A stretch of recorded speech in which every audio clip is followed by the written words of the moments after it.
Mike, turn your games down.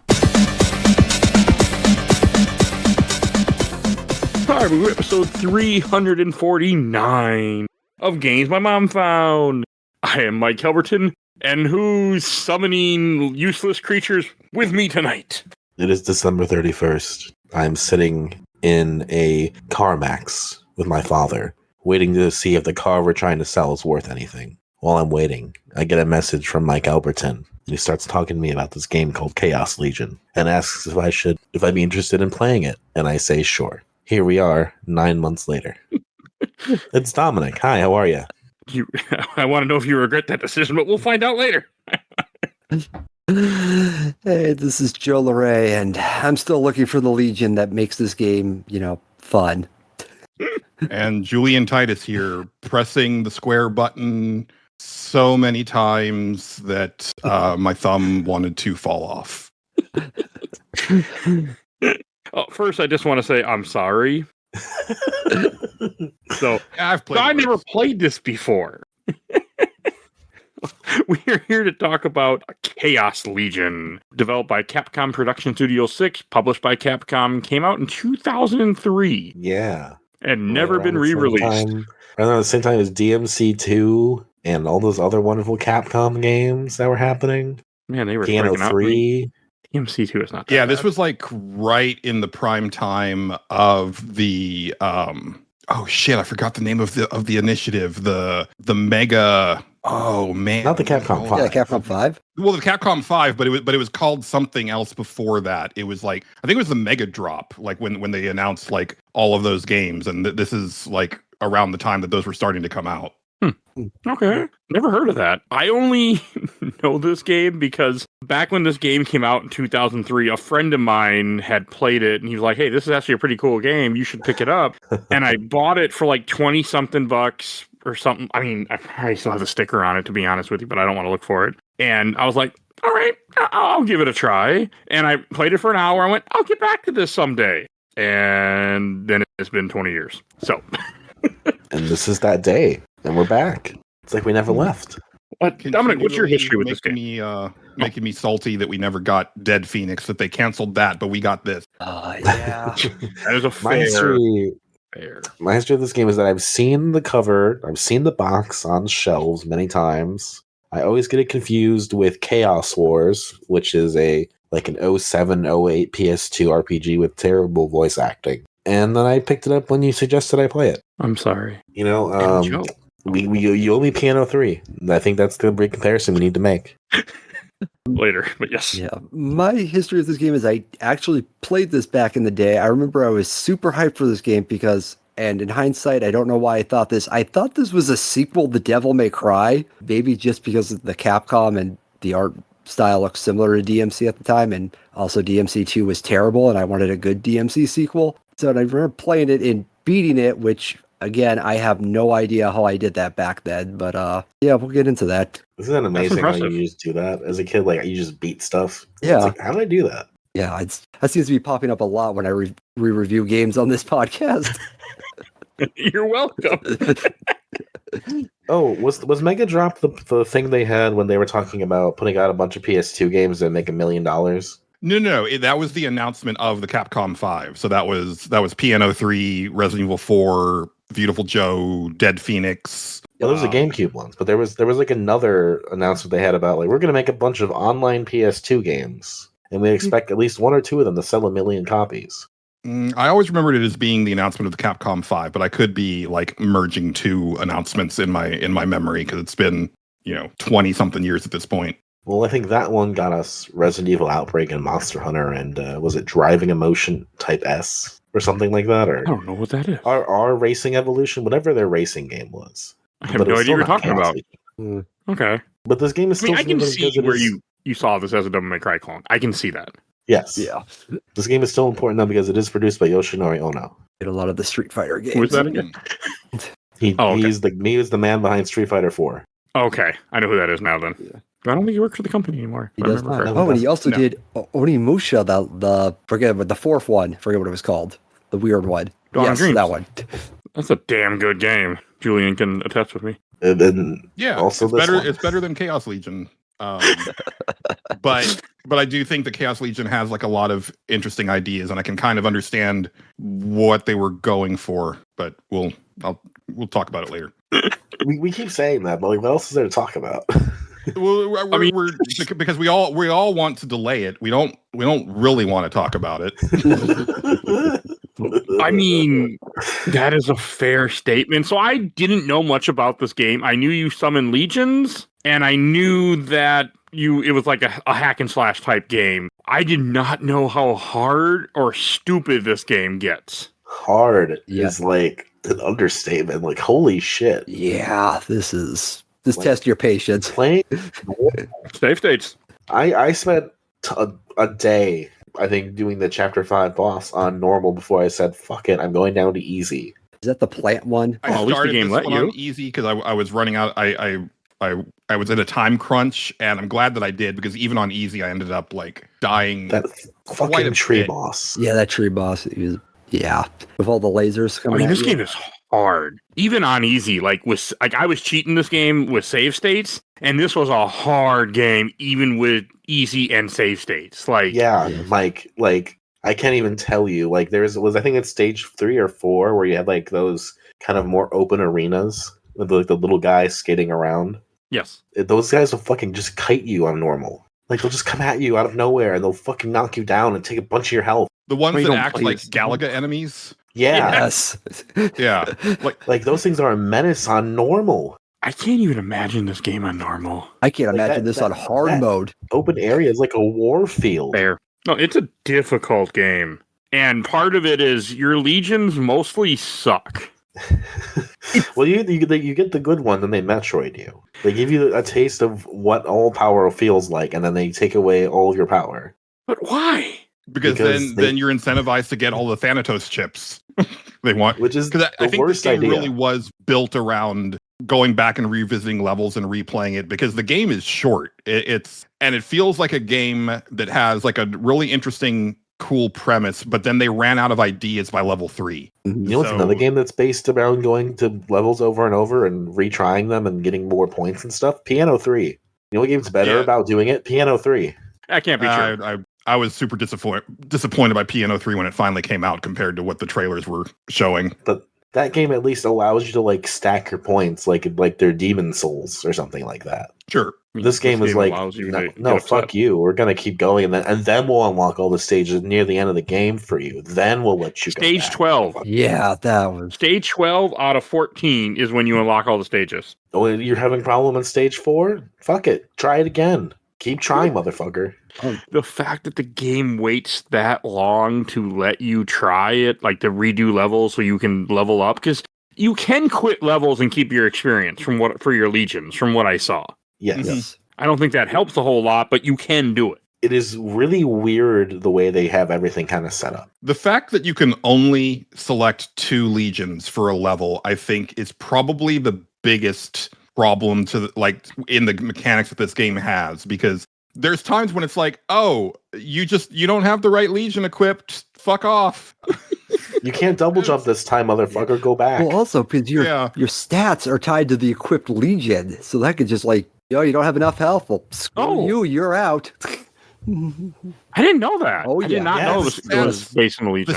The way the stats work is so weird, because, I kept picking up these stat improving items and I was like, okay, why can't I use them? And then I went to a walkthrough and it said, oh, they're automatically applied. And I'm looking at my character. I'm like, it doesn't seem like this shit is actually applying unless I switch to a legion that applies them for me. And so at that point, it's like, well, why would I ever not want to take Hatred? Because he's the one that extends my life bar. Also, the legions are actually way more useful once you start to kind of drill down into what they can do. But the game, I think, is very bad about teaching you about that shit. Well, because the game is trying so hard to tell you everything that they can do. And it gives you but they only the worst list in the world for every one of them. And they only tell you once when you first equip a legion for the first time. But Hatred, they're the grappler one. And if you don't have them summoned and you hit the triangle button for their move, it's actually a counter. And they'll just grab even a boss's incoming attack and then just do that into a really unique wrestling slam. And so there would be levels where if I had to fight those like mechanical golems, I would exit out if I didn't have hatred equipped, because I could trivialize those fights with that legion, because I would just wait for them to attack, counter, and then wail on them, and then rinse and repeat, and I would never take any damage from them. Well, that's cool. The tree boss. Oh God! So we kind of talked about the tree. I do want to kind of go a little in depth about the tree boss and my bad experience with it, where I played the hard version of that boss until I realized, oh, I'm an idiot. So for those that think that the worst tree in a game, boss in a game, is Dark Souls, you're wrong. If you played this one wrong, it's this one. So you have a big tree thing in the center, and he summons some enemies, and he summons some turrets. And then the turrets have laser red lines, and you have to go over and you hit this circle on a tree, and then the circle goes up. Then you can actually damage the boss while the turrets keep moving around, and sometimes they will target you. And you do this, and then eventually it has a shockwave attack. You have to run for your life and jump. Well, as you continuously hurting it, it summons more turrets, and at the very end, you literally have a second of free space to hit it before the turrets activate on your spot, and you have to time it right to where you got the tree where it's gone in one hit, so you have a couple like that second to do some damage before it goes back. I was in the final bar of its health before I realized, oh, you can kill these turrets. Oops. Mike, that doesn't even matter on normal. Yeah. It's still so fucking hard. Well, they also just respawn. Yeah. Yes, but you can with save states, you can like time it right where you can like dodge them, run in there. It was fucking awful, and I did it for a good bit of time. Or, and I didn't do it this way, or you just equip Malice, the arrow one, and then you just, if you hold down the attack button on them, it goes into a sniping mode, and you just find a good spot and hunker down and just wail. Oh, I had him and I still didn't do that. I didn't know it hurt them. I've done that before, but like, I don't know. Especially when I can't remember what part it was when you finally get the opportunity to turn on like HP bars, or if that's like an option you just have to find. But when the HP bars are off, like when they're off, doing the sniper thing took forever. Because I was doing that for so many things, and just those things all fucking took like 40 shots a piece. So where was this option? It's buried in there. Okay, because I would have loved to see health bars. Yeah, it makes a big difference, because there's times when you'll realize that you're not actually doing much damage to an enemy and you need to change tactics. And if I didn't know how little I was actually affecting an enemy, I would have gone mad. Yeah. Wait, I did have health bars. It just didn't matter sometimes. Never mind. Yeah, but that's like a thing that you can totally turn off if you want like a HUD-less thing, but also you need them on because holy shit, you need to know how much damage you're doing sometimes. Yeah, I mean, because you're going to go fucking crazy. Yeah, and some of these later bosses, health bars are ridiculous. Just how long they are. Well, all of the game is really weirdly balanced, because it'll be a thing. And so as I was finishing up the game today, I decided that Chaos Legion is a game of gangbangs. And you take turns. Sometimes you're doing the gangbanging, and sometimes you're getting gangbanged, and sometimes you're just alternating between the two. Yes. But it's a weird game where sometimes you're like taking like very minimal damage, and then other times you'll like run afoul of like one hit that does like 80% damage to you. And it's the same thing with bosses, where you'll be like wailing on this boss and doing like almost nothing, and then once you get it into a certain like crumple state or something, all of a sudden your attacks are doing like 60-70% of a health bar, and the bosses have like multiple health bars a la the Yakuza games, which hadn't actually come out yet, but that's like the easiest thing that I can like compare an it RPG to, or Final Fight. But like you'll just like melt those life bars away sometimes. But also like the way the combos work feels off as well. Yeah, everything. Like when you play Devil May Cry or you play Bayonetta, you can feel how like everything is timed to the amount of attacks you can pull off in a certain like frame of time, or like for a boss or something like that. This one feels like it is usually like one attack short, or you're like caught in the middle of a combo when the window is over, and it never feels like it should. Yeah, I agree. It just feels hard. Well, and I think part of it is like Zeeg's like his basic kit is pretty much standard and doesn't change all that much, and I think he's also like very slow, and I think the decision to make him walk when he has a Legion out, like, and he can only walk, is one of the dumbest, the craziest ideas. Part. Yes. How much changes when you have the Legions versus when you don't have them. Yeah. And I learned a little bit too late that it was like, Oh, keep the legions unsummoned until you kind of need a lot of crowd control, and otherwise you're actually getting better utility out of them and you're also doing way more damage if you're by yourself. But I was pretty deep in before I locked in on that. I know what you're talking about. I didn't realize that till later either, because this game doesn't explain a lot to you. I mean, in one sense, it's over-explained. It describes them as like stances, and they're not stances. It's just you have them equipped or you don't. Yeah. And like having them classified as like stances and like different states of being just confuses the whole thing. And so when I was talking, so I think that Chaos Legion is Capcom, one, chasing a trend at the time, and also working on something that they had tried, that they tried in other games as well, and I think other companies were trying to do. So the trend was, and it started with the launch of the PS2, which was, we can put so many fucking enemies on the screen. It's crazy. That starts with Dynasty Warriors 2. So and this is like Capcom's stab at like a Muso style game. But I think also within Capcom, they were really trying, and I applaud them for attempting it, because I still want someone to do it well, because no one has, I think they were trying to take the arcade beat 'em up that they had really good success with in the 80s and 90s and evolve that into something that was worth $50 on a PlayStation 2, because this game really feels like at its core it's more of a beat 'em up, but it still falls into the same traps that those old games had, which is you're really just going to be hammering on the attack button nonstop, and also you can't block, even though we're going to introduce enemies that can block, and it's going to be super frustrating. I just wish that Zeke had a few more things in his kit.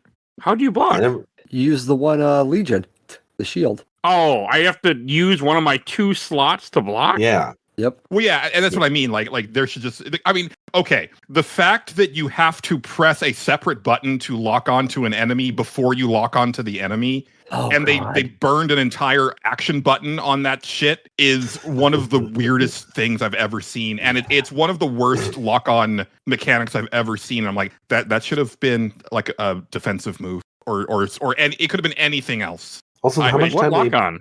What's that? What lock-on are you guys talking about? The punch. The circle button. You launch a projectile that has to connect in order to lock on. Okay, so you can miss your lock on, and if an enemy is flying, fuck off. You can't lock onto that enemy because you can't use the lock on attack in midair. I gave up on that thing pretty quick because it was awful. The stun thing was cool when you had like a big boss in front of you that you could just wail on, because that felt like you were doing more damage or something.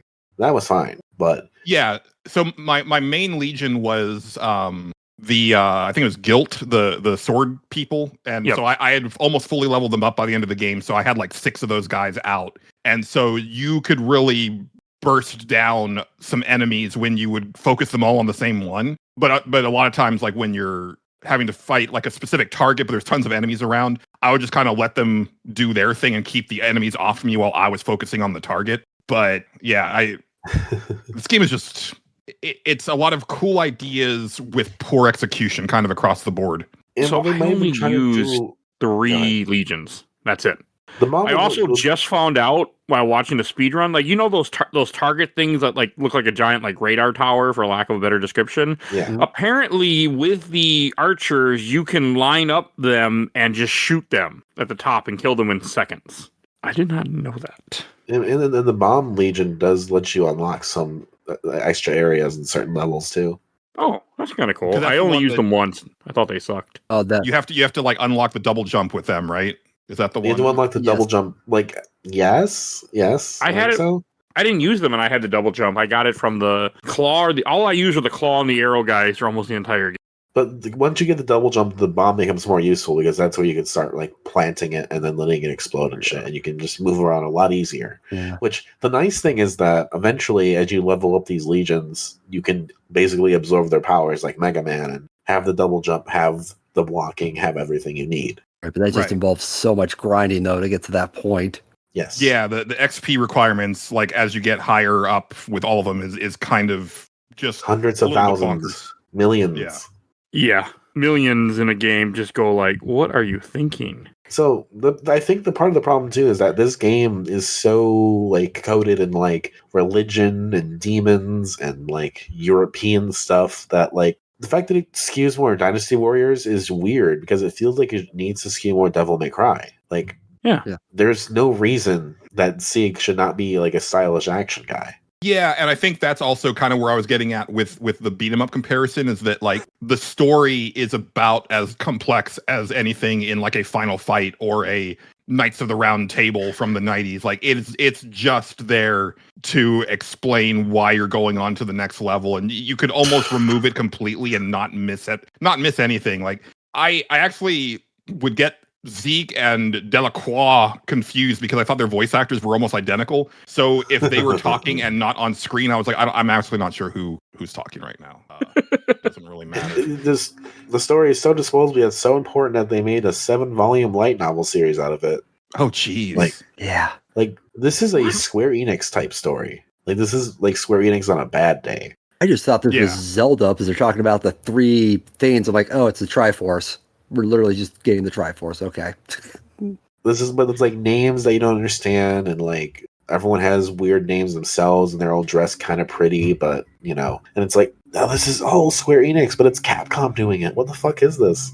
And meanwhile, every level looks the same, and every level is just, all right, you're either killing every enemy in this arena, or you're killing the target in the arena, or you're doing a mixture of the two in this arena, and that's the game. And then there's a boss. They will spawn in 3 waves of enemies, because fuck you. Yeah.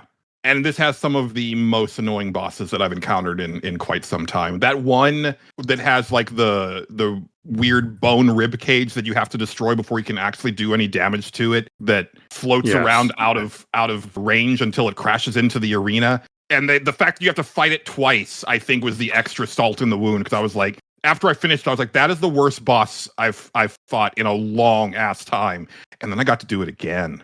I mean, again, the tree boss is worse to me, but... By the way, you can melt that tree in like a minute I'm watching the speedrun, and they melted it. What? Yeah, I didn't have that trouble with the tree boss. It was probably my second most annoying boss in the game, but at least I felt that I was doing damage, because I could see the damage being done to it. Like once I exposed the weak point where the floating ribcage thing, you're doing nothing until you destroy that entire outer casing, and then it goes down really fast. But it's getting it to that point that was the problem. And then there was the like, I don't know if they were dragons or like big dogs coming at you. Oh, the one where you're in the arena and they just keep coming. That's like every level of this game almost could describe it. And that's not a good thing. Of course, they do have the one level where you play as somebody else. That is the best part of this game, I think. Yes. Yeah, she's awesome. So the only memory I had of this game was my friend had told me that when you beat the game, you can then play the game as her.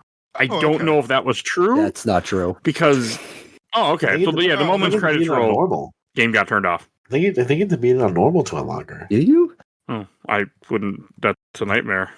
She was fun though. Like, she had guns and she couldn't summon, but she was actually like really useful. I'm like, I'd rather just play the game through as her. Like, the main character sucks. She's good. Yeah. Yeah, no, she's a lot faster, easier to dodge of her, and since you're just playing as her, you don't have to worry about the Legion or any of those stats boost or anything. It's weird that like the character that doesn't engage with the main mechanic of the game is actually like way more fun to play as. Yeah. That's not a good sign for your video game when you rather play a character that doesn't use the game mechanic. Character. Yeah. They're just annoying. The Legions. So like I use the claw guys a lot because that's what my guide recommended. They were pretty good. They had their moments, but like they also would like die. They could be murdered very quickly if you let them out. They could get murdered. They were not good at defending themselves. I use the bombs for a vast majority of this game just because they're great for crowd control. And when you got 4 of those things flying around, they just take apart people so quickly. I was either arrows and swords or arrows and claws, usually. Well, the guide kept telling me arrows and claws, so that's what I ended up playing the whole game as. Yeah. A game like this, especially where I'm struggling so hard in like the first level, I just went straight guide because I felt like if I didn't, I had no chance. I didn't like that feeling because I thought this would be a game that I could just play and like enjoy and not have to look up a lot of stuff or feel like I need to know things. And there were multiple times where I had to look up like, what's the strategy to do this? Because I'm getting my ass handed to me. I didn't like that. I ended up playing this game for like a month because I was like, oh, this is not what I wanted it to be. This is hard. Oh no. I was having flashbacks of like playing God Hand while playing this game because it's very similar. The way I feel about this game is the same way I feel about God Hand, where like it is extremely difficult. It's made for a very niche crowd of people who, I mean, if you get into it, it's probably really deep and it's probably got a loyal fan base, but it is just way more time than I'm willing to dedicate to a single game at this People point. talk about God Hand though. I was We looking did at it. this game. Three of the four of us did it. I don't know anyone who's talking about Chaos Legion these days except for Mike. Well, no. See, we're in the place now where everything is awesome, especially if you don't know about it. And so, because I was looking for reviews of Chaos Legion from the time, and I couldn't really find anything like that other than an X-Play preview that was listed as a review. But all of the modern reviews were like, "Oh man, what a masterpiece that Capcom has been sleeping on for all of this time." And I'm like, What? Yeah, no. No, But the reviews I do I have a saw. gr- Sorry, the reviews I saw said it was easy. I'm like, motherfucker, it is. Both of those are wrong opinions, like factually wrong opinions. I do have an important question though, because the X-Play preview was talking about how, and they made a point of no matter how much chaos, pun intended, was on the screen, the game never slowed down. And I was playing this emulated on my Steam Deck, and it was the most slowed down I've seen in quite some time. And I'm wondering if that was a byproduct of emulation or if that's what the final product actually was. And I couldn't find an answer to that. I don't remember significant slowdown, and I played on real. There hardware. was Yeah, I played emulation. I had Julian. I mean, I had the same thing, Julian. Yeah, same here. Okay, so that will actually affect when we get to shelf stacker box for me. I mean, this game made its decision for me real easy. So I actually didn't mind the slowdown. That didn't bother me. Could just knock you over and do like a third of your health bar. I was like, oh fuck this. I mean, the damage that enemies can do to you compared to like what you can do to them sometimes is just awful. And I felt being able really to save properly and without save states. You know, if you're doing real hardware, saving is like a luxury. It saves in between missions, correct? Like you have to prompt it to save, like when you get back to the intermission screen. So like there were parts I was just doing like the entire parts of the level over and over and over again, trying to get through it. So there's no checkpoints in the level, right? Sometimes when you get to a new map, generally it'll checkpoint. Yeah. Okay. And then if you get to the boss, it'll checkpoint at the boss. Okay, that's nice enough. I mean, that's not very nice for something like Chapter 4, where they throw waves and waves and waves at you before letting you move on. It's like I was doing that for like an hour each time because of how hard it was. Oh, that would have turned me off more than the game already turned me off. One thing that I think would have helped this game is when you're in the intermission, I wish they would have done what Devil May Cry does, which you could buy items there, and you know when you buy them, the price increases. So the expectation is you get better at the game, so you don't have to rely on so much. But if having that feature would have been so beneficial at the beginning of this game, because like I don't know about anybody else, but I was going through healing items just crazy. And I was hand to mouth on those too, because I forget if it was Onimusha 3 or Dawn of Dreams, where at a certain point in the game, they just stopped giving me health items for a while. Might have been so both. I was like, when I would get one, I was like, well, I got to use this right now because I'm about to die and I don't have anything. And then it evened out towards the end where I was getting them pretty regularly. But the middle part of the game, they just completely dried up. And I was like, well, I guess don't get hit. And like this game was even worse because there was no guarantee when you would get like a health item. Yeah, that was. It was all just enemy drops. The game makes a point to say every 100th enemy they will drop an item, but that's clearly which is bullshit. But it was weird that they were like, hey, every 100 enemies that you kill, and it's like, no, it's completely random, and I don't know. It was just like, it definitely wasn't every 100. Like I will have times where like I'm getting 2 on the same wave of enemy. There's not 100 enemies in that wave. Yeah, I think certain enemies would drop it no matter what. I can tell you that through save states. I tested that theory because I do that in games for some reason. Like I will kill an enemy, see if he drops an item, reload, do something else, and see if that's in the same enemy would drop the. So that isn't. There are certain enemies that just drop items that just happens that are already predestined. And then I don't know what the fuck the 100 stuff is. I remember them saying it, but I mean, you also get like experience that are God. Okay, so the experience drops and they give you an item that gives you experience. Like I remember the small one gives you 10,000 experience. I need 3 million right now. What is 10,000? Right. Like, why bother? Like, don't give me this crap. Well, a guide that I was looking at suggested saving all of the experience items for when you get all the Thanatos chips, because he starts at like base level for everything, and by that point you're at the end of the game. But which is also super I also insulting. didn't get Thanatos. Which is also Either. super insulting, I think, to like have us go through all of that to get those chips and be like, oh, you have to level them up. Like, Yeah, it's Yeah, when you very told much me a that, Cloud in Final Fantasy was done. Tactics situation. Yeah. That's a deep cut. Yeah. like to like, I do not believe that Sieg is good enough that he has his Thanatos guy leveled up at the start of the game. I just don't. Like I really understand what the story was about, really, but I don't get the idea that Sieg was actually that good of a whatever he was. Wasn't it given to him though by like the head guy? So it wasn't even his? I wasn't not paying even attention to the story. He was such a cardboard cutout of a character, and he's like I've talked about on other podcasts how it in the time I really liked Cloud and Squall in Final Fantasy, but then by the time we got to Final Fantasy IX, I realized what a breath of fresh air Zidane was, because he actually felt like a really cool, affable dude. And then Zieg feels like, oh man, but what if we just like combined those guys and then took it to 11? He just doesn't give any fucks about anything. Isn't Squall that cool? and Cloud have way more character than Zieg ever could. Oh, absolutely. Yeah, absolutely. I mean, Like, Zeke's too busy just beating the shit out of things. For all Stupidly. of the moodiness, whatevers, and like brooding, like there are moments that you actually can connect with Final Fantasy characters, and this guy is just like shouting names. It's like the worst of Kingdom Hearts, where he's just shouting names and trying to get revenge and whatever. And it's like, I don't understand. I'm just here. Yeah. I didn't understand anything about this game, really. Like, wasn't it like your Della Crooks was your friend, but then his sister got killed, or his girlfriend got killed, but then she gets resurrected in the end of the game? Like, was that any of that accurate? He blames Sieg for killing his girlfriend, and then the big twist is that it was actually Delacroix that did it. I'm not sure what happened, and I guess he couldn't deal with what he had done, so he had like some sort of mental break that repressed the memory. Also, because I don't know why you have to fight her at the end.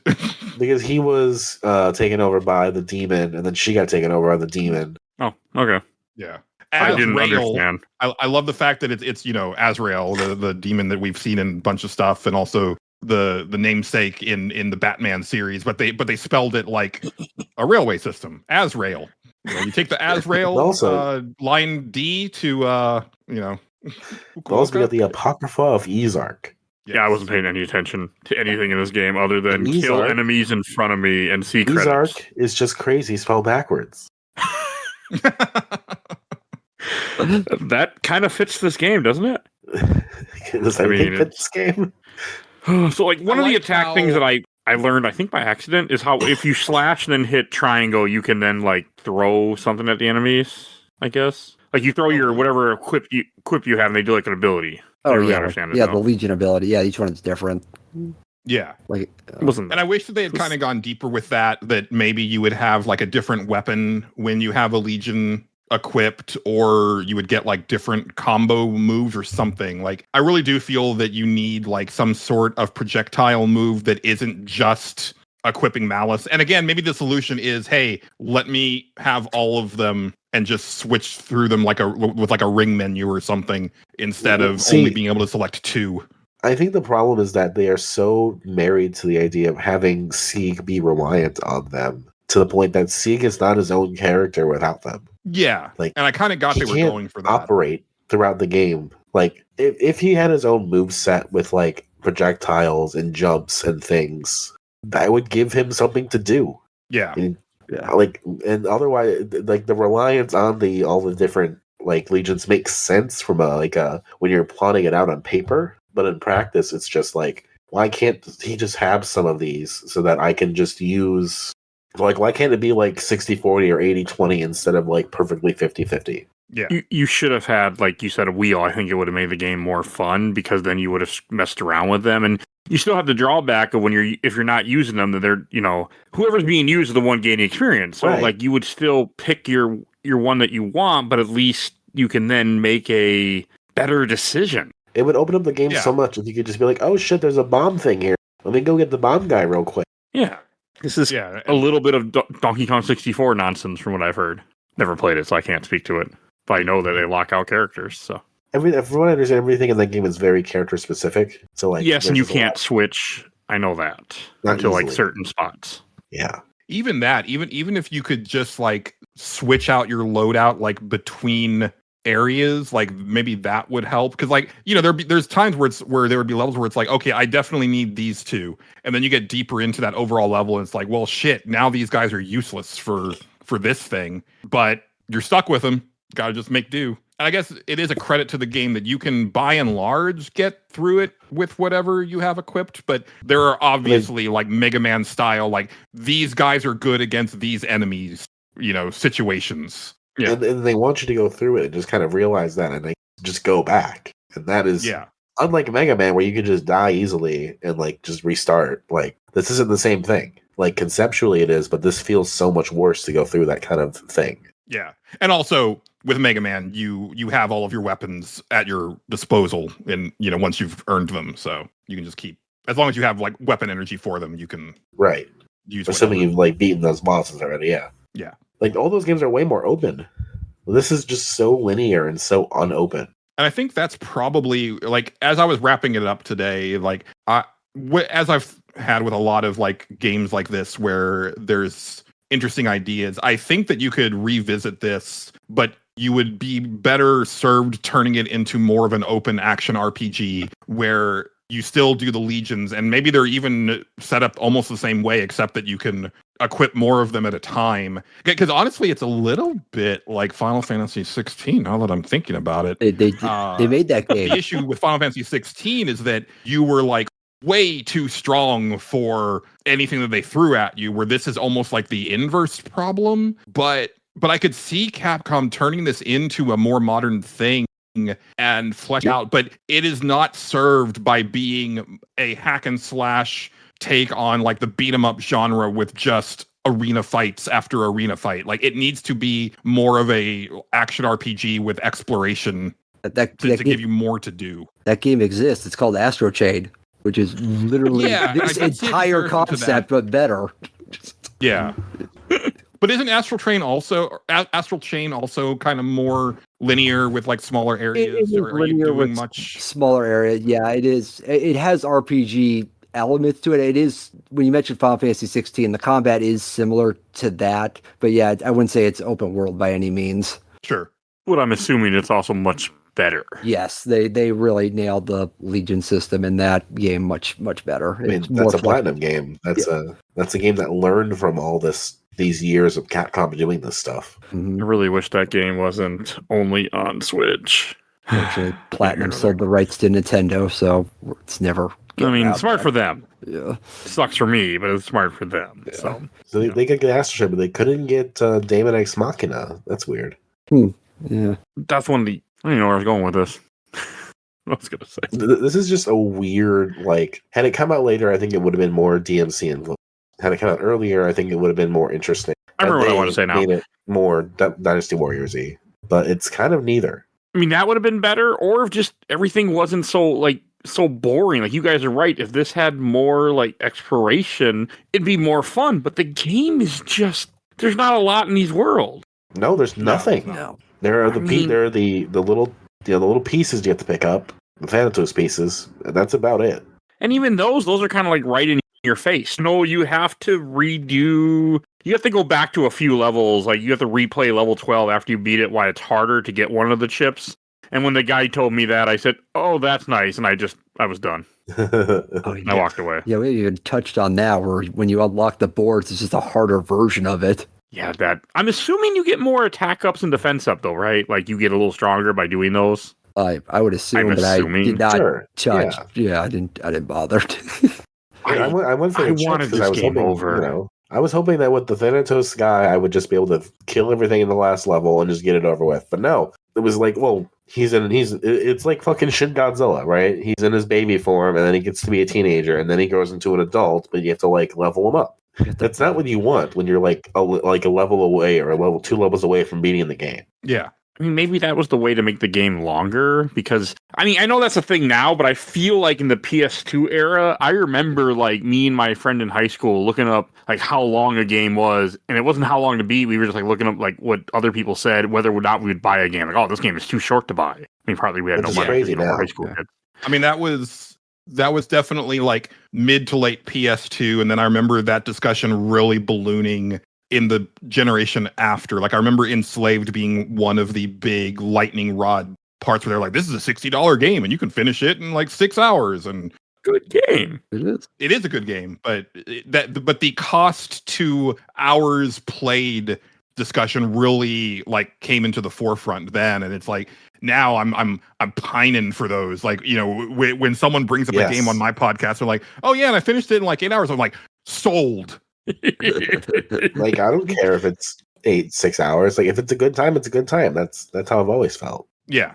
I'm the same way. I mean, especially now, like where I'm trying to beat as many games as I possibly can. Like, I want a game to be shorter, but I remember like back in high school, I would mostly only buy RPGs because I wanted longer games. Because, you know, I had time, but less money. Now I have no time and money. So, you know, the joys of adulthood versus childhood. So this game came out in the early 2000s when PC ports were still generally pretty bad. Yes. And from what I see here, the Metacritic for PS2 was 65. The Metacritic for the PC version was 37. Oh, wow. So what was so bad about the PC version? I want to know. I had to play the same version of the game, and it was just awful, and the PC people were... Oh, God. Computer Gaming World gave it 1.5 star. GameSpy gave it a 1. The PC. Okay, it's not that bad. Unless it's broken, it's not that bad. It has to be broken. Well, that's the thing. The PC boards were just kind of a crapshoot. There's that, but I can also, so, you know, the whole PC Master Race thing, the definition has changed over the years, but around that time frame, like PC, the players were like a lot more snobbish about video games in general, I remember, because they wanted like way more intricate and cerebral games like Baldur's Gate and stuff like that. So something this, I could almost see getting a bad review simply because it is so simplistic and not necessarily because of it not running or anything like that. But like, there's so much like weird shit to dive into in this game if you want it to be. Yeah, but you can also just press the attack button over and over and over again. That's a lot of the game.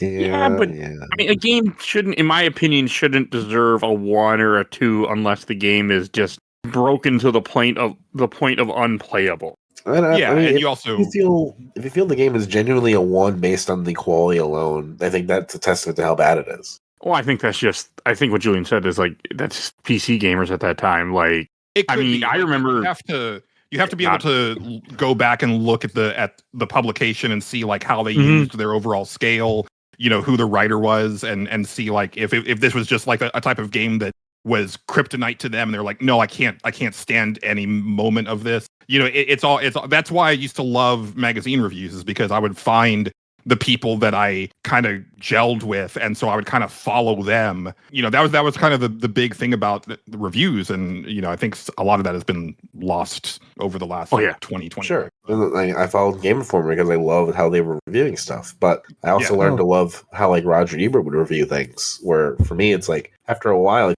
you write so many reviews, like it stops mattering. Like if you comment on the audio quality, if you comment on how good the graphics were, like. At a certain point, it needs to just be, what is your experience? Like, what is the text that best represents how you actually feel about what you played? Yes. So like, if that means you're... I was going to say, I just found a quick review for the PC port, and apparently this game would crash just at the title screen, and you couldn't even get past it.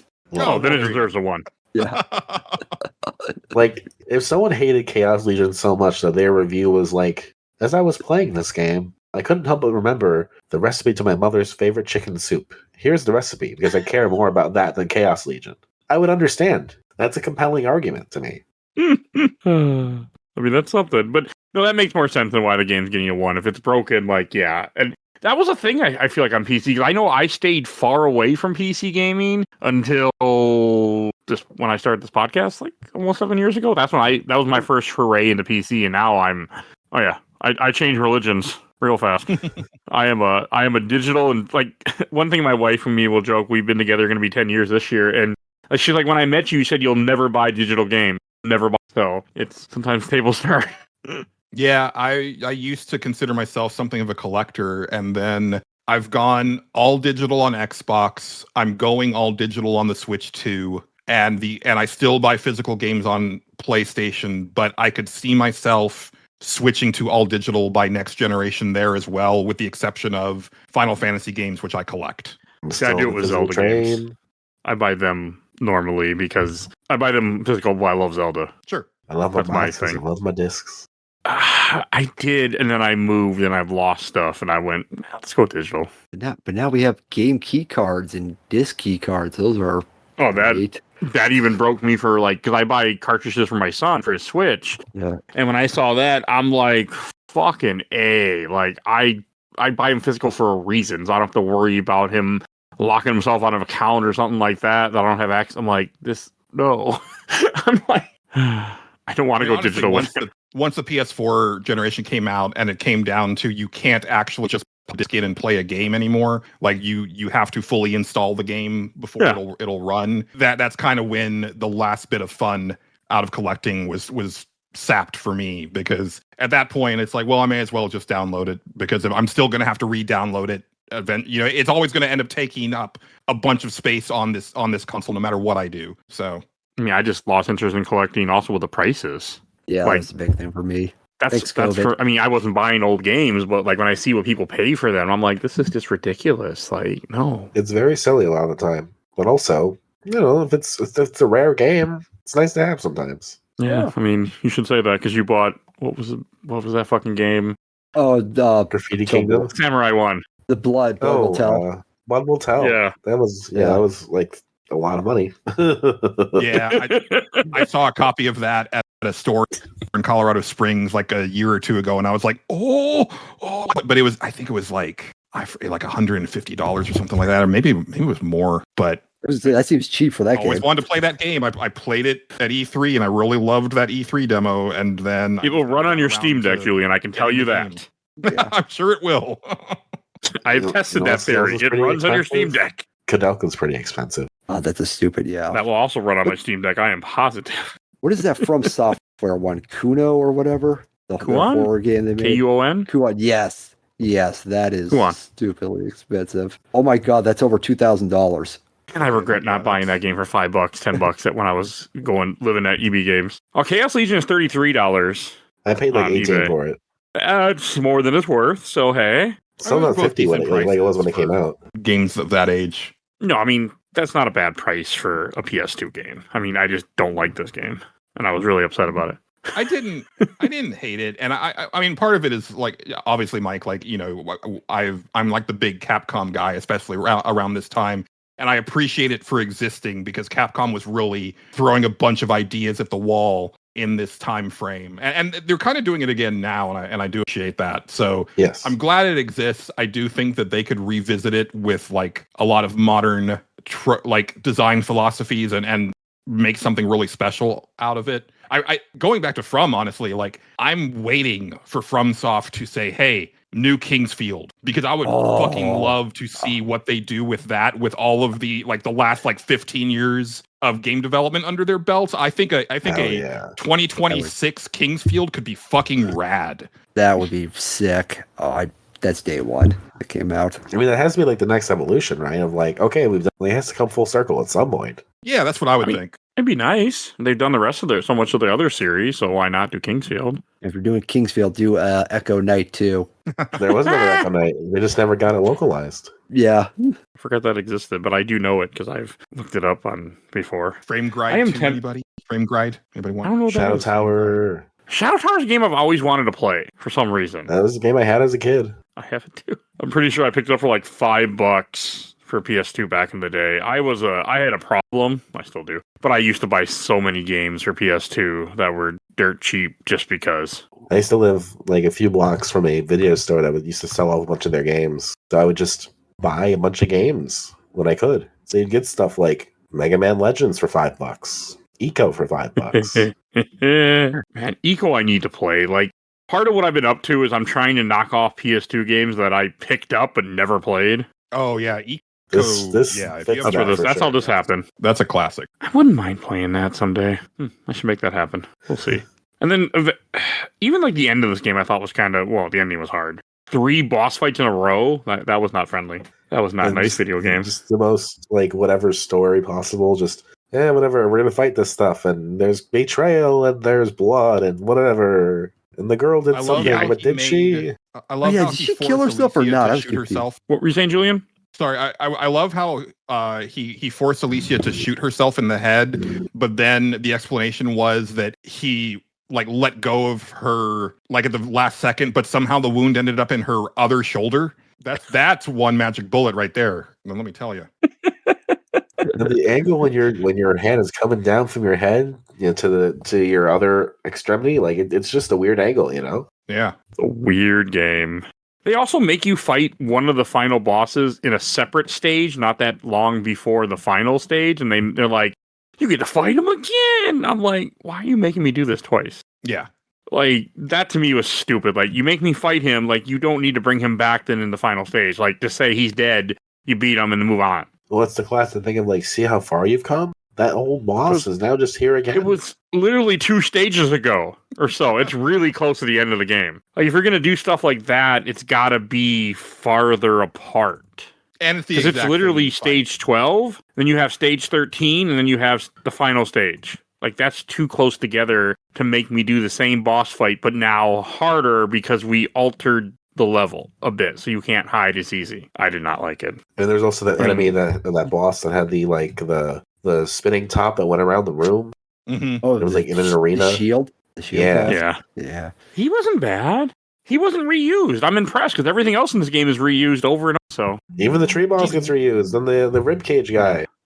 Well, the shield boss was also reused, but he didn't have a shield the first time that you fought him. oh, okay. That's why I didn't put 2 and 2 together. Yeah. You also fight a lot of dog bosses too. I feel like that's what I call them. They're like big dogs to me. Yeah, dogs or dragons. Hard to know really which one's which. Yeah. They were annoying.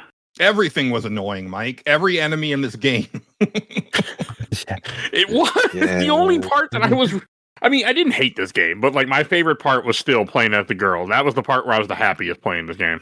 It's like it was a good game all of a sudden. But I do not want to beat this game on normal to play as her. Like, no, thank you. Like, you should be able to choose. Like, Devil May Cry 2, they figured it out. You get to play 2 different campaigns. I would rather have 2 campaigns, one with her and one with Siegfried. Been happier. Yes, I know that's not his name. So she was just more fun because she didn't have the stupid legion. She just kicked and shot, and she was fun. I agree. She was great. Yeah. Her melee seemed really strong too. Yes. Yeah, so yeah, you get to play as Arcia by beating the final stage on normal difficulty. Yep. That's a lot of work. Yeah. Barely beat this game on easy while cheating. I feel like I've been bitching a lot about this game, which I try not to do, but this was a game that, well, one, it doesn't help that I was so excited to play this game on the show. Like, this originally wasn't on the show. There was something else in the slot, and I made changes to fit this game in because I'm like, I really want to play this. And I did buy it, But- so I was like, I kind of forced you at that point. I mean, yeah, and people buy games. I mean, I was already, once I put it on the schedule, once somebody signs up to do that game with me and they're attached to it, then the game is locked into the schedule. That's kind of been my rule of thumb. That's why, if you notice, like, I don't tell people certain stuff too far ahead of time, because that way I can change it if I want to.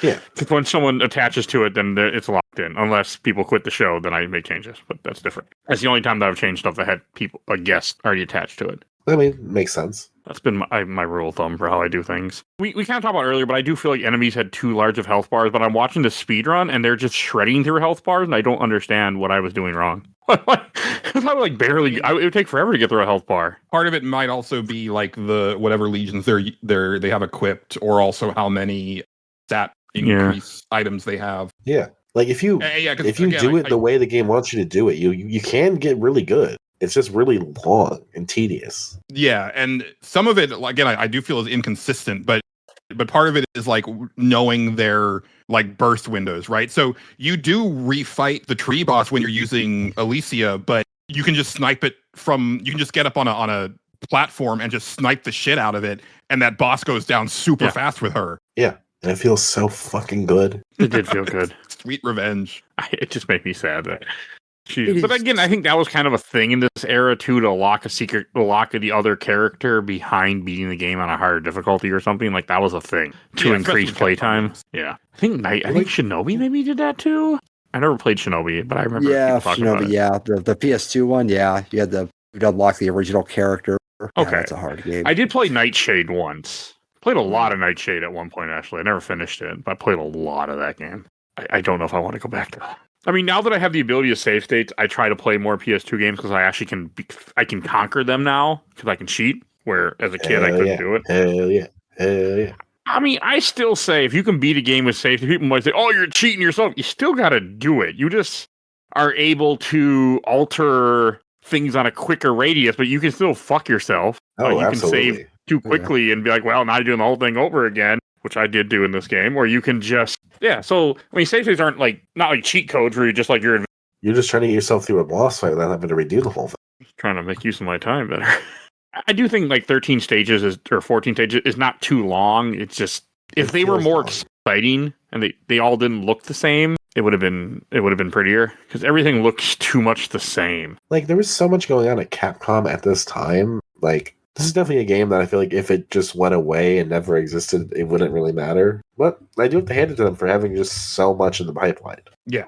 They produced a lot of content during this time, and there's still a lot of PS2 games I have not played yet. For like, speaking of random Capcom games, there's still another one that unfortunately won't be this year because I'm full. Is Devil Kings? Yes, it's also made by Capcom. That's a series that they still make, but we don't even get those. Oh yeah. And then Crimson Tears is actually the one that I always confuse Chaos Legion with. They're very different games, but I that was always Capcom appreciated, too. Crimson Tears. And then there's Crimson Tears like as like a cell shaded art, right? Yeah. Okay. I've always wanted to play that too. But no, Devil Kings has been on my mind for years to play, so that might happen next year. I remember I tried out Devil Kings at one point. It seemed kind of like a bunch of these. It seemed more Dynasty Warriors from the look of it. Yeah. Definitely more Dynasty. And I'm okay with that. I like that series a lot. So, like what did we have? We had the Resident Evil Outbreak was happening around this time. Mega Man was going through like all the Battle Network stuff. Was it Maximo? They brought him back. Maximo was the two Maximo games. Yeah. Phoenix Wright was happening. The original trilogy was happening around the same time. Yeah. There's so much was going on at Capcom. I wonder if this is just a project that maybe needed more attention. I can give you all the games in 2003. Resident Evil Outbreak, PN3, SNK vs. Capcom, SVC Chaos, Chaos Legion, Clock Tower 3, Beautiful Joe, Dino Crisis 3, and Onimusha Blade Warriors. That is a very... I mean, that's on PS2, right? Yeah. I'm guessing... Well, Dino Crisis 3 is Xbox. Yeah. There's also Metal Man. Wait, no, there was more. Transmission on GameCube. Onimusha Tactics, Breath of Fire, Dragon Quarter, Resident Evil Dead Aim, Disney's Hide and Sneak, Glass Rose, Gotcha Force. Glass Rose is the first game by Sing that did Hotel Dusk. Oh, and then a bunch of... Wait, there were 6 Mega Man games came out in 2003. Hey, remember people when Mega Man games came out? Oh, I do. I was in retail, and the joke at the store was like, "Oh, it's a Tuesday. It's time for a new Mega Man game."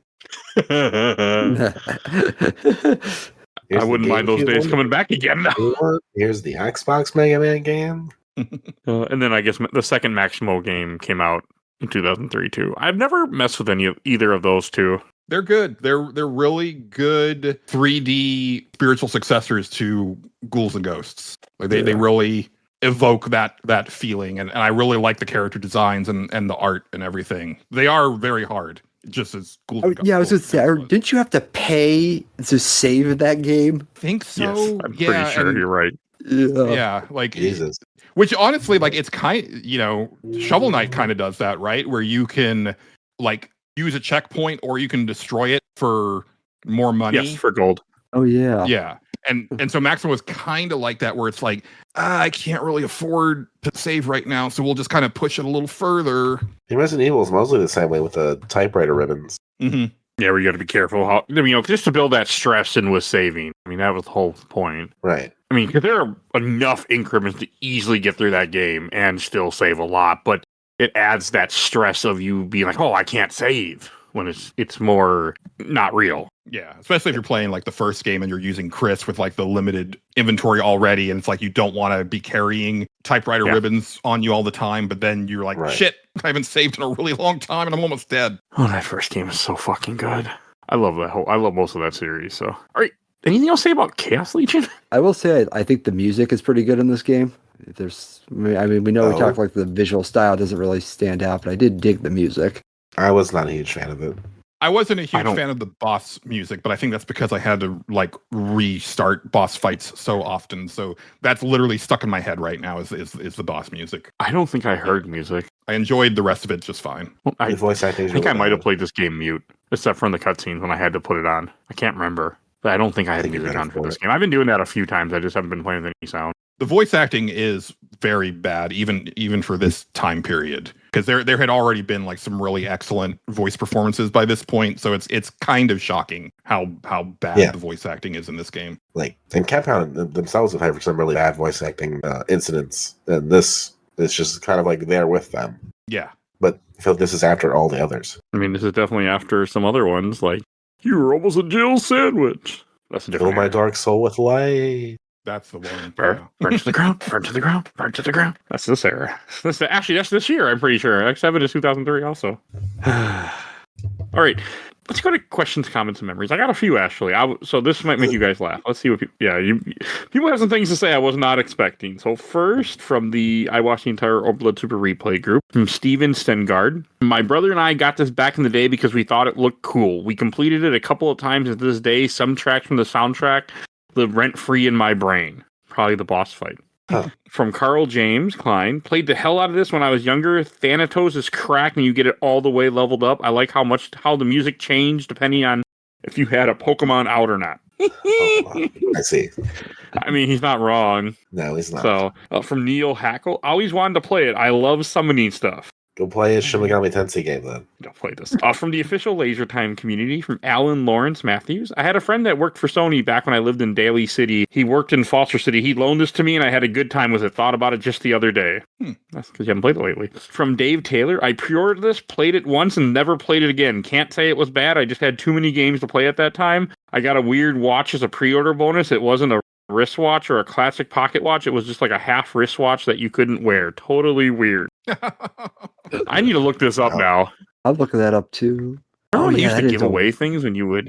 That is a game. I still have my Far Cry 5 mug. What the fuck is this? It's like a keychain. Huh. That is a. If that was a compass, it made more sense. Yeah. Yeah, but would you? Oh, you can buy this for $50 on eBay apparently. Oh yeah, There's I think you're one for looking at 20, the I same thing I am. Yeah. This looks bad, by the way. This looks stupid. I get what he means. It's like a wristwatch for the current age or something, I guess. Or not a wristwatch, but a pocket watch for the current age. Let me put it on my keys so I can see what time it is when I unlock my door. And you can. That is just strange. Okay. Remember when they used to give away stuff when you bought collector's editions besides just digital items? Remember those days? Yeah. Remember when they gave you the actual game in the collector's edition? That's I can't believe that people just let that happen. I remember really wanting the Mass Effect Legacy edition, collector's edition. It was like Steelbook, no game included, and I'm like, what are we even doing here? And now that's just standard. I had the Catherine box set for a long time. That was a collector's edition to be sure. I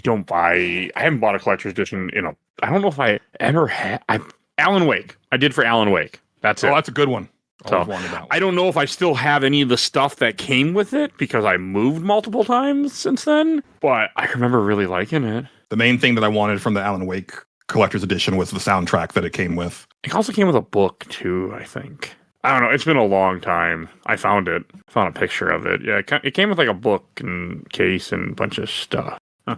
And I forgot it had the soundtrack. You are right, though. I see it right there. Mine didn't come with stickers. Okay, well, that's a PC. There was a PC collector's version too, I guess. All right, back to comment. And then from Billy A, I played the PC port of this and went through the trouble of grinding. The game was weird overall, but I liked it. Someone got through it. From Curtis Lemonukes, I think I still have the pre-order watch for this. From Ricardo Perry, one of the few good DMC clones from the time. Huh. Interesting. From Retro Gaming 101, the group. From Darren Meyer, some of the tracks in this game are fire. Okay. From Vasco Gomez, not a bad game, but not great either. And yes, it's a DMC clone. Nothing wrong with that. DMC is the best hack and slash franchise out there. The difference is that DMC games get more fun each time you play, and even after unlocking everything, you still play it a couple more times. Chaos Legion gets a bit repetitive, and I remember getting kind of bored toward the end. I actually have this game and saw a couple days ago an HD texture for the emulator, so I'm going to rip the game and give it another go. I played this game like 20 years ago. Good luck. Yeah. Keep that happy memory intact. Yeah. And I disagree. I disagree too. This is not a clone. It is not. This is not DMC. Yeah, it's got very little, if anything, in common with Devil May Cry. I want it to be like DMC. This is just more Dynasty Warriors-y, but even then, that game is more about running at 60 FPS and like, you know, just kind of doing shit. Like Dynasty Warriors inherently is a more of a silly kind of game. This is really serious and really like trying to be an all-important thing. Yeah. And Dynasty Warriors aren't that challenging for the most part. No guys down, just go for it. Yeah, this is like, there's strategy, and you know, anything can kill you. Yeah. All right, we should give away a code. Let me see what Steam code I have next to give away. All right, this code is for Final Vendetta for Steam. No idea what this is either. And the Steam code is 2PK6XBQRI8EI3FN. Pretty sure those are eyes. You can try. Yeah, I'm 99% positive those are eyes. So that's your Steam code for Final Vendetta. Whatever the fuck that is. Ringing endorsement. I mean, it could be a really good game. I don't know. I owned it, and Steam gave me another code at some point in the bundle. So hey, I don't know what a lot of games are that I give away. Oh, it's a beat 'em up. Oh, looks fun. Oh. Looks more fun than the beat 'em up we played today. Yes. Yeah, good accompanying piece there. It wasn't on purpose, by the way. Yeah, okay. I mean, the beat 'em up genre really has been revived, I feel like now, and I'm happy. Yes. This would be very hard to bring back. But they still play like all of the beat 'em ups ever did, and I'm dying for someone to really do something different and modern with them, and I have yet to see it. Can you? Have you played Double Dragon Gaiden yet? I haven't played Double Dragon Gaiden. I did enjoy the one on the 360, like Xbox Live Arcade with the really cool soundtrack. I forget who. Neon? Yes, Neon. Yes, that I really enjoyed that one. But and it had it was partway there. But like my thing is like I've always wanted like a block button and like a really good dodge and just like kind of more to the character's movesets and like throw some juggles in there and stuff like that. Yeah. I feel that Streets of Rage was on the right track with 2 and 3, and then I really didn't like Streets of Rage 4 because I felt that it was like way too slow and still felt like they hadn't really done anything beyond what those older games did. I just want a little bit more. We'll see. Like I'm kind of curious about that Marvel and Cosmic Invasion one, but it does seem like kind of your standard fare still. But we shall see. Yeah, it comes out some point this year still. So yeah, that looks cool. I'm excited. But no, play Double Dragon Gaiden. I put 14 hours into that game. I beat that game over 10 times. Wow. And this is me we're talking about. Like I unlocked every character. And this is me. Like I don't do that. Right? What's up? That's the run-based one, correct? It's a roguelite. Yeah. Yeah, that's what you mean. Yeah, it's really good though. I fell in love with it. I highly recommend that one. Wait for a sale, but highly recommend it. Cool. I'm just trying to imagine this game being in the same store as like a bunch of the more modern beat-ups, and I just don't think it would hold a candle to any of them. I mean, yeah, I can't imagine paying $49.99 for this in 2003 and being like really jazzed about that purchase afterwards. You have to be because you got to force yourself. I mean, there have been games that I bought that I try to force myself. Like, this is a good game. Of course, the back of the box doesn't help either. If you love Devil May Cry, you'll love Chaos Legion, says that magazine. Game is not a Devil May Cry clone. And it has a tagline, "Savage by nature." So it's like it's trying to like appeal to the DMC people. But Jesus Christ, I played DMC clones. This is not one of them. This is something else. Of a DMC clone. Yeah. All right, let's go to Shelf Stacker Box, and I'll lead us in. I'm putting this in the box. Unfortunately, I'm glad I played it. I'm really glad it's now part of the show. I'm never going to touch it again, and I did not have a great time. So going in the box. Dominic. Oh, it's going in the box. Thank you for making me play it. I appreciate you. I love that you love the weird, obscure games that need a voice, as I do often. I never want to touch this again. But thank you for the experience. Joe. Yeah, this is going in the box. I think on paper, this game sounds awesome, but the execution is just way off. It's just too difficult. It doesn't explain things well. It does get very repetitive. If you're really looking for a game, though, that uses, this Legion system, like I said earlier, check out Astral Chain. There's another game coming out called Tides of Annihilation. It uses a very similar system. Or just read a light novel. I'm so stoked for that game. That game looks great. Yeah. Yeah, read the light novel. Try it down. It's probably like $200 these days, but still, it's probably a better read. It's a better game. Someone's working on translating it over a period. I think they got the first 2 books done. Hell yeah. Random fact. The Cowboy Bebop PS2 game actually recently got translated finally. I saw that, yeah. I really fucking tempted.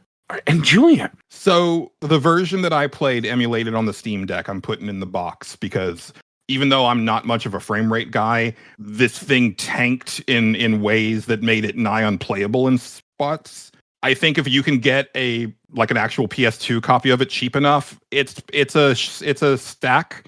It's got, as we've said, some interesting ideas. And I think once I started to click with some of the more nuanced parts of the Legion system, I enjoyed it more. But that was more because of watching Let's Plays of people who knew what the fuck they were doing and not the way that the game told me how to play the game. So your mileage may vary depending on, the sources you're looking at for assistance. So I do think that assistance is needed to really glean the best out of this game. But I think if you are playing it on original hardware, you're probably going to have there's a decent time here, but you can also, there's better games out there for sure. All right. So we almost all boxed it. I mean, I think some of us are just being nice, but yeah. That's fine. However you feel. I mean, it's playable. It's not a 1. I will say that. If you think it's a 1, if you personally believe it's a 1, then it's a 1. You can back it up. Yeah, but then do it. I don't know. When you're making a magazine, if you're something like that, you shouldn't. I mean, to me, a 1 is just unplayable. Like Julian said, I've also this game was completely playable, and I did have some good times. I just never again. That's all. It's not. I don't know. I know there's games that I have played that have been god awful unplayable. Rocketeer for Super Nintendo. There's one. Right? That game's fucking awful in that first level. It's not unplayable. War of the Worlds for Xbox Live Arcade. Goddamn atrocity. They made it. I did not believe they made a game like that. Yeah, it's like a side-scrolling puzzle adventure game a la Prince of Persia. The only high point is that Patrick Stewart is narrating the prose of the book as you're playing it, but everything else about it is god-awful. Oh, I found it. It doesn't look very good. It's not. Okay. Great. Is what we're talking about on the show. Not going to happen. Next week's game. Xbox Live Arcade games are hard to get a hold of, and especially a licensed one. I mean, I do have everything. Everything. I have a bunch of shit on a hard drive, but I think here nor there. They're on the internet. But we should hear what we're talking about next week. Next week, you can hear us talk about Shadow Hearts Covenant. Yeah. Oh, it's a way better game. Yes. Way better. Yeah. The story is understandable. You can follow it. And it's fun. It's got a luchador vampire. Yes, and you got so many characters that are so great. Oh god, I love that game. So we're talking about that next week. I'll be back to talk about that because I played it for the show. I need to finish it. It's for the show. I'm not far enough along where I should be. But all right, we should go to plugs. And Julian, where can people find you at? Yeah, I am the co-host and producer of the Stage Select podcast. You can find us anywhere that you listen to your podcasts. It's a video game variety show. It's very silly. Please check us out. And Dominic. All right, you can find me on the Distant Waves podcast. It's a music podcast. We are on YouTube. We are too lazy to put it anywhere else, but it's a chill time. We talk about albums. It's a fun little listen. You can also find me in the Overblood Facebook group where I won't be sick because we don't talk on there. We just type words. It's a wonderful thing. You sound okay. I've been worse than you are right now, but you're doing good. You're fine. All right, and if you enjoyed this episode, over 850 other episodes of this podcast. We do movies, TV shows, video games, comics. We are currently, the time you're listening to this, knee-deep into Spooktober. You've gotten a bunch of movies already, so stay tuned for a lot more Spooktober stuff coming up. I'm going crazily into Spooktober this year, trying to. So, a lot of fucking content. Oh. More than I made any other month before. on that tack, even though they're not going to make it in time for Spooktober, but 2 upcoming horror movies to put on your radar that are both starring a friend of my show, John Golson. Please keep a lookout for Man Finds Tape, which I think is coming out around November, and then around December, Fuck My Son. Yes, that is the name of the movie. They're both. I don't even want to Google that. Pretty different types of horror movies. I have it on good authority, so put those on your radar, please. I'm intrigued. One I'm willing to Google, one I am not willing to Google. So, hey. All right. Oh, and if you want to support the show, we do have a Patreon. Little Dark, vote in our Patreon poll. We have 1 to 2 polls a month. Currently just 1 because I got to get caught up and I'm a little bit behind because Spooktober event. So I'll be back to 2. But also, if you donate $10 or more, I will plug your YouTube podcast, whatever it is you have. Every episode I create during that month, I create a shit ton. But to the wonderful friends that are supporting us, Conversation with Robbie Sherman. Check him out. He has a bunch of different episodes that he does, mostly about cartoon shows and things. Check out Phoebe Stanton, the Let's Play Princess. She has a YouTube channel, and she also does Twitch, and she has a podcast called Nerds of Broadcast. So check that out. And also check out absolutely the best podcast of Work in Progress. They talk about MC movies and MCU adjacent movies. And check out A Gamer Looks at 40 with Bill Tucker. And I should give a shout out to my son's YouTube channel he's trying to start called AB Rumors on. You'll see a link in the show. I don't even know if there'll be a link in it. So check that out if you're curious. Make him happy. Subscribe. It'll make him happy. So, and please follow us on Facebook, Instagram, Threads, Blue Sky, YouTube, audio only. And I think that's everything I need to say. So we will see you guys next time. Bye, everybody. Bye-bye. Bye. Sayonara.